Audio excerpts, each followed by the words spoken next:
I tested this strategy in a full Legends day, and this strategy was created by Clash Silu. I have given the video reference link in my description box. This strategy has performed how well for me in a Legends day. I'll show you in the end of the video. Right now, I'll show you what can the best attack will look like and the worst attack will look like. So there will be two attacks which I'll be showing in this video. First, we will go with the best and second with the worst. Finally, in the end of the video, I'll show you the Kapshot scorecard by looking at which you can understand how good the strategy is and what is the reality of it. To start off the attack, we will send in the warden with two of the furnaces and all the healers. We will use both of the test loons at the early stage itself. We are using two of the furnaces to make the warden walk quicker because the time fail can be an issue when it comes to the throwers. We'll try to create a funnel from one side with the warden and the furnace. From the other side, we will use two of the super yetis with the queen.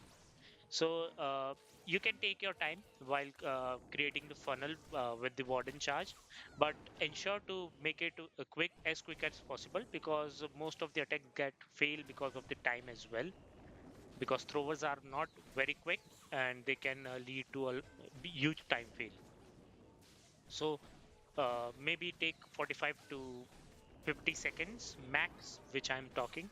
Most of the attacks we will use log launcher, but if you are going in from the town hall side, then switch it to the troop launcher. You can also use the uh, siege barrack, but it is not highly recommended because right now it is not that much useful. Also, we will use king and RC together whenever in the attack we feel that we have to take any of the defensive area. Right now, we have sent in the king and the RC just to support the uh, throwers to go deeper into the core. We will use the overgrowth whenever we see that there is a high damaging area, or maybe we want our throwers to go in a specific direction. In this attack, however, I wanted my throwers to move on the completely opposite side, but they have decided to move from the other side.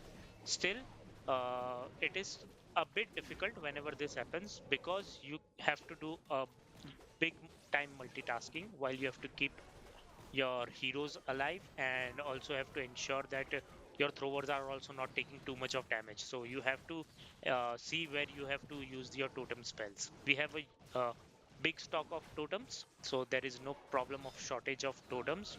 We can be flexible enough. Here, be very much specific when you are using revive spell because you have to be very much sure which hero you want to keep bring back to the life, because most of the time you want your RC to bring back to your life, but there are chances that when your warden is in high damage area, your warden dies at the start, and if your warden dies, your throwers will not have the HP buff. Here we were able to get a 3 star and it was overkill, but I'll show you the attack where the attack failed miserably, and this is the example of it. Watch till the end because this is a very interesting one. Was exactly what I'm speaking about, that when you have to do a lot of things like a multitasking, you get stuck at one thing and you lead up to do messy things and it gets a terrible attack. Myself, I'm not very good at that thing because I have to when I get focused at one particular zone, I just ignore the other areas. Here the first mistake for me was to going in from the town hall side because I just completely forgotten that both of the fire spitter were exactly pointing towards the town hall, and that was a big mistake from my end because the fire spitter at max level can just wipe out the entire army like nothing. You can see over here, my warden is struggling even when the healers are completely on it. Still, with just one fire spitter and one X-bow, it is struggling big time. So you have to keep in that mind. I also took a lot of time creating the funnel. So I had sent in the queen and the Yetis from the other side at an early stage. Our warden died at the early stage. I had to use the revive spell because if you don't use that, then your throwers will lose their HP buff, and that they will die quicker. Even our healers can die with very less damage. So we have to be very much precise over here where to use our revive spell. Again, tried to send in the king and the RC from this other side just to keep everything moving towards the core. It was eventually failed because you can see everything is just dying within a second, and we are not even able to see where to focus. Both the sides are taking huge damage.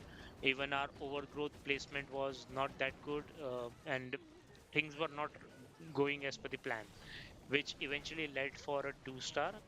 This was a 2 star. I even had one star, but in percentage wise, it was still 80 above. And this was the only attack which was not even which didn't even cross 70. Hence, this one was I considered as an worst attack. The only reason we got 2 star was because at the early stage we were able to secure the town hall with the warden. Else, this was 1 star definitely. This was the Legends Day. We got two triples, one star, and the Legends Day trophy count was 236.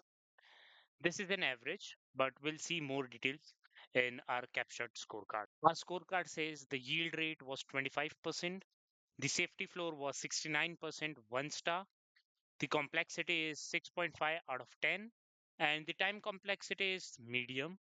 So the verdict is high risk, average return. This is as per my scorecard, and let me know in the comments what would you score and what is your yield rate.